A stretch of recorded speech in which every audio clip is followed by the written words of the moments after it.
కడప జిల్లాలో మరో దారుణం. ఒక అమ్మాయి అయితే బలి అయిపోయింది. శ్రీ చైతన్య స్కూల్ హాస్టల్‌లో చదువుతున్న నైన్త్ క్లాస్ అమ్మాయి బాత్రూమ్‌లో ఉరి వేసుకొని చనిపోయింది అని ఆ స్కూల్ యజమాని వాళ్ళ వాళ్ళ అమ్మాయి వాళ్ళ అమ్మానాన్నకి కాల్ చేసి చెప్పాడంట. అయితే వాళ్ళ ఫ్యామిలీ మెంబర్స్ ఎవ్వరు ఆ స్కూల్ దగ్గరికి రాకముందే ఆ అమ్మాయిని హాస్పిటల్‌కి తీసుకెళ్లారు. హాస్పిటల్‌లో డాక్టర్స్ ఏమని చెప్పారంటే, ఆ అమ్మాయి చనిపోయింది అని. అయితే వాళ్ళ తల్లిదండ్రులొచ్చినంక, మా అమ్మాయి ఉరి వేసుకొని చనిపోయేంత పిరికిది కాదు. మీరే చంపారు. మీరే ఏదో చేశారు. అయితే ఆ అమ్మాయి ఫ్రైడే రోజు కాల్ చేసిందంట. వాళ్ళ డ్యాడీకి కాల్ చేసి, వాళ్ళ డ్యాడీ దగ్గర మాట్లాడిందంట. అయితే వాళ్ళ మమ్మీ దగ్గర మాట్లాడలేదు. టైం సరిపోవట్లేదనేసి కాల్ కట్ చేసి ఎళ్ళిపోయిందంట. వాళ్ళ డ్యాడీ దగ్గర చెప్పిందంట. ఆళ్ళ డ్యాడీ ఎప్పుడైనా సరే ఇంటికొచ్చినా సరే, స్కూల్లో ఉన్నప్పుడైనా కాల్ చేసినప్పుడల్లా "ఏమన్నా ప్రాబ్లమ్ ఉందా? నీకంతా మంచిగానే ఉందా? ఏదన్నా ప్రాబ్లమ్ ఉంటే నాతో చెప్పు" అనేసి ఆ తండ్రి, ఆ తల్లి ఎప్పుడు చెప్పేవాళ్ళంట. అయితే ఆ అమ్మాయి ఎప్పుడు ఇంటికొచ్చినా, ఎప్పుడు అడిగినా "ఏం ప్రాబ్లమ్ లేదు మమ్మీ. నేను మంచిగా చదువుకుంటున్నాను. నాకెలాంటి ప్రాబ్లమ్ లేదు" అని చెప్పేదంట. అయితే మొన్న గూడా ఆ అమ్మాయి ఫ్రైడే రోజు కాల్ చేస్తే వాళ్ళ డ్యాడీ అడిగిండంట. "ఏదన్నా ప్రాబ్లమా? మంచిగనే ఉందా అమ్మ నీకు చదువు అంతా" అనంటే, "ఏం ప్రాబ్లమ్ లేదు నాన్న. నాకు అంతా మంచిగనే ఉంది. సరే నాకు టైం అయితుందని" చెప్పేసి వాళ్ళ మమ్మీతో కాల్ మాట్లాడకుండా వాళ్ళ డ్యాడీతో మాట్లాడేసి కాల్ కట్ జేసి ఎళ్ళిందంట. అయితే వీళ్ళ తల్లిదండ్రులు ఏం చెప్తున్నారంటే, "మా అమ్మాయి ఏ విషయం ఉన్నా సరే మాతో షేర్ చేసుకుంటుంది. మా అమ్మాయి ఉరి వేసుకొని చనిపోయేంత పిరికిది అస్సలు కాదు. మీరే చంపారు.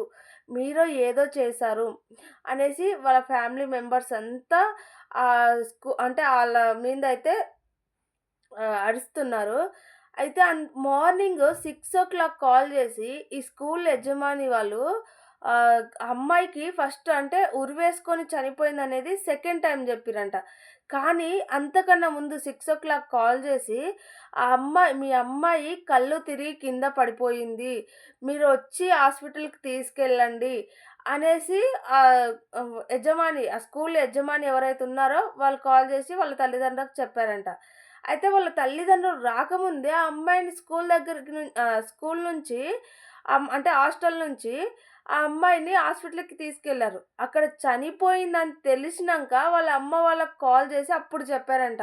మీ అమ్మాయి బాత్రూమ్‌లో ఉరి వేసుకొని చనిపోయిందని. నిజంగా బాత్రూమ్‌లో ఉరి వేసుకొని చనిపోయిందంటే ఆ బాత్రూమ్‌లో ఏముంటాయి? ఆ గోడలకు ఎలా ఉరి వేసుకొని చనిపోతారో అర్థం కాలే. అయితే ముందే కాల్ చేసినప్పుడే వాళ్ళు ఆ అమ్మాయి కళ్ళు తిరిగి పడిపోయింది. హాస్పిటల్‌కి తీసుకెళ్ళండి అని చెప్పారు.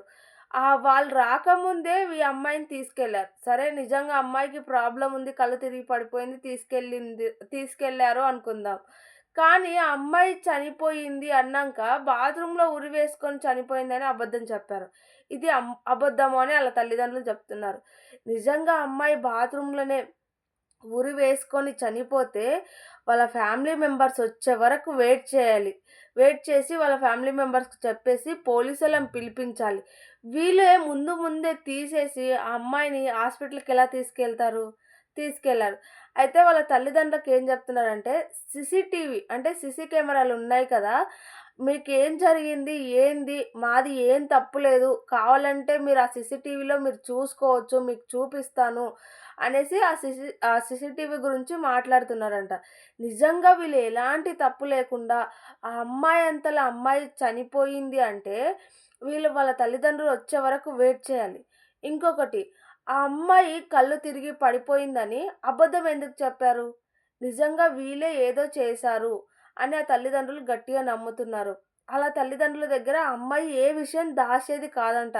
నిజంగా మా అమ్మాయి ఏదన్నా పొరపాటు చేసుంటే, నిజంగా మా అమ్మాయి ఏదన్నా తప్పు చేసుంటే, మాకు కాల్ చేసి మాకు చెప్తే మేము ఆ తప్పుని సరిదిద్దేవాళ్ళమేమో. నిజంగా మా అమ్మాయి ఏమన్నా చేసిందా? లేదంటే మా అమ్మాయినే మీరు ఏదన్నా చేసి మా అమ్మాయి బయట పెడుతుందని చెప్పేసి మా అమ్మాయిని చంపారా?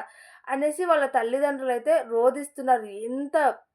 చెప్పినా సరే, ఆ స్కూల్ అంటే హాస్టల్ యజమాని అయితే అసలు పట్టించుకోవట్లేదు. మాది ఎలాంటి తప్పు లేదు. కావాలంటే మీరు సీసీటీవీలో చూసుకోండి అనేది ఒక్క మాటనే చెప్తున్నారు. ఏది ఏమైనా సరే నిజంగా ఆ పిల్లలు చనిపోయేంత అయితే ఉండదు. ఎందుకంటే నైన్త్ క్లాస్ చదువుతున్న అమ్మాయికి ఎన్ని ఇయర్స్ ఉంటాయి?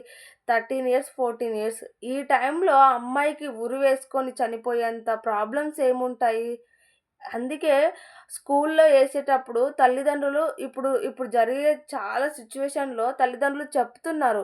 బయట ఏ ప్రాబ్లమ్ వచ్చినా సరే మాతో షేర్ చేసుకో అని. ఆ అమ్మాయి గూడా ప్రతి విషయం షేర్ చేసుకునేదంట. నిజంగా అమ్మాయికేదైనా ప్రాబ్లమ్ ఉంటే వాళ్ళ తల్లిదండ్రులకు చెప్పేది. ఫ్రైడే రోజు ఆ అమ్మాయి అలా చేసుకుంటే సండే రోజు చనిపోయింది. అంటే ఒకటే రోజు గ్యాప్. ఆ ఒక్క రోజు గ్యాప్‌లో ఆ అమ్మాయికి అంత పెద్ద కష్టం ఏమొచ్చిందంటారు? అంత పెద్ద ప్రాబ్లమ్ ఏమొచ్చిందంటారు? ఉరి వేసుకొని చనిపోయేంత ప్రాబ్లము. ఎవరు అంటే స్కూలుకి సంబంధించిన వాళ్ళే అంటే ఆ హాస్టల్‌కి సంబంధించిన వాళ్ళే ఏదో చేశారు అనేసి వాళ్ళ అమ్మ, నాన్నయితే గట్టిగా నమ్ముతున్నారు.